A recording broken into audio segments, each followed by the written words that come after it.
కర్నూలు జిల్లా మద్దికేర మండలం పెరవలి గ్రామంలో వెలసిన శ్రీరంగనాథ స్వామి హుండీ లెక్కింపు కార్యక్రమాన్ని మంగళవారం నిర్వహించారు. ఆలయ కార్యనిర్వహణాధికారి వీరయ్య, ఆధుని దేవాదాయ శాఖ తనిఖీ అధికారి వెంకటేశ్వర్లు, ప్రధాన అర్చకులు రంగనాథ ఆచార్యులు సిబ్బంది సమక్షంలో దేవస్థాన చైర్మన్ పారారవి, పాలక మండలి సభ్యుల ఆధ్వర్యంలో ఉండే లెక్కింపు కార్యక్రమం జరిగింది. ఈ సందర్భంగా ఆలయానికి 11,13,349 రూపాయల ఆదాయం సమకూరింది.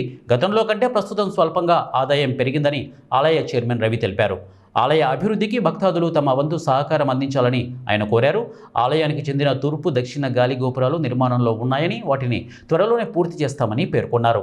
ఆలయ ప్రహరీ గోడ నిర్మాణం, యాగశాల నిర్మాణానికి వ్యయ అంచనా వేశామని, త్వరలో ఎమ్మెల్యే దృష్టికి తీసుకువెళ్లి ఆయన సహకారంతో వీటిని నిర్మాణాలు పూర్తి చేస్తామని ఆయన తెలియజేశారు. అర్చక స్వాములు, భక్తాదులు, గ్రామ పెద్దలు అందరి సమక్షంలో ఈరోజు ఉండిని లెక్కింపు జరగడం జరిగింది. ఈ లెక్కింపు ద్వారా సుమారు 11,13,349 రూపాయలు ఆదాయం వచ్చింది. సాల్వ్ చేస్తాం. మళ్ళీ రేపు మార్చిలో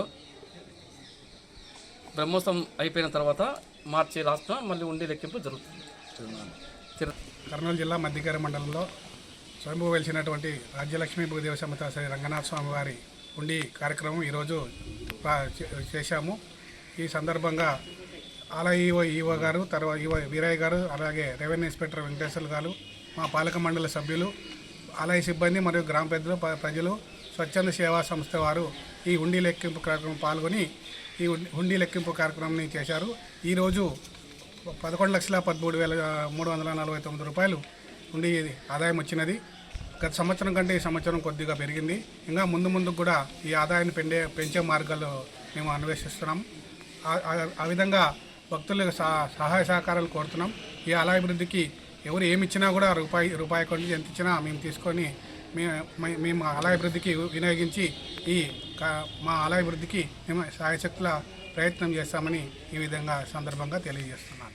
అలాగే తూర్పు గాలిగోపురం మరియు దక్షిణ గాలిగోపురం ప్రస్తుతం నిర్మాణ దశలో ఉన్నాయి.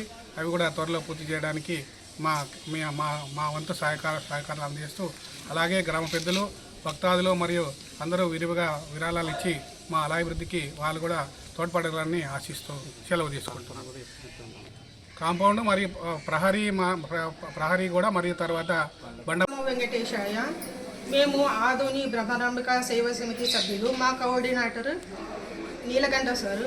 ఆయనకి మెసేజెస్, సర్కులర్, ఏ టెంపుల్లో ఏమైనా సేవలు ఉంటే, ఉండి కౌంటింగ్స్ ఉంటే వస్తాయి. ఆయన మాకు తెలుపుతారు. ఆయన కింద మనమంతా సేవ చేస్తాము.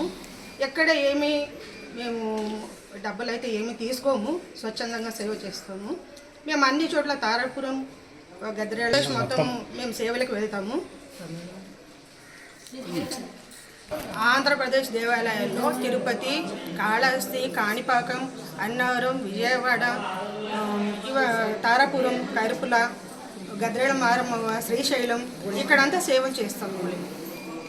ఆంధ్రప్రదేశ్ సేవా సమితిలో పనిచేస్తాము. ఫ్రీగానే చేస్తున్నాము. మా వ్యక్తి వచ్చేసి శంకరన్న, శివాదయ అంకులు, అటువంటి వచ్చి సాయి అన్న, మురారి అన్న. ఈ నలుగురికి ఇంటిమేషన్ పోతే ఆ నలుగురు ఇంటిమేషన్ మా అందరికీ ఇస్తారు. మా సేవలో మొత్తం మేము 150 మంది ఉన్నాము. మా హనుమాన్ సేవలో మాకు మొన్ననే హనుమాన్ కసాపురంలో రాజగోపురం ప్రతిష్ట కూడా జరిగింది. రాజగోపురం ప్రతిష్టలో కూడా 5 రోజులు కూడా మేము సేవ చేశాము. మళ్ళీ ఇది కూడా మాకు మొన్ననే తెలిసింది, పెరివిల్లో కూడా ఉండి కౌంటింగ్ ఉంది అని. ఇంతకుముందు 6 నెలల కిందట కూడా ఉండి కౌంటింగ్కి వచ్చాము. ఇప్పుడు కూడా ఉండి కౌంటింగ్కి వస్తాము. మేము కూడా కసాపురం కానీ, మా మద్దికేరలో సుబ్రహ్మణ్య స్వామి టెంపుల్ కానీ,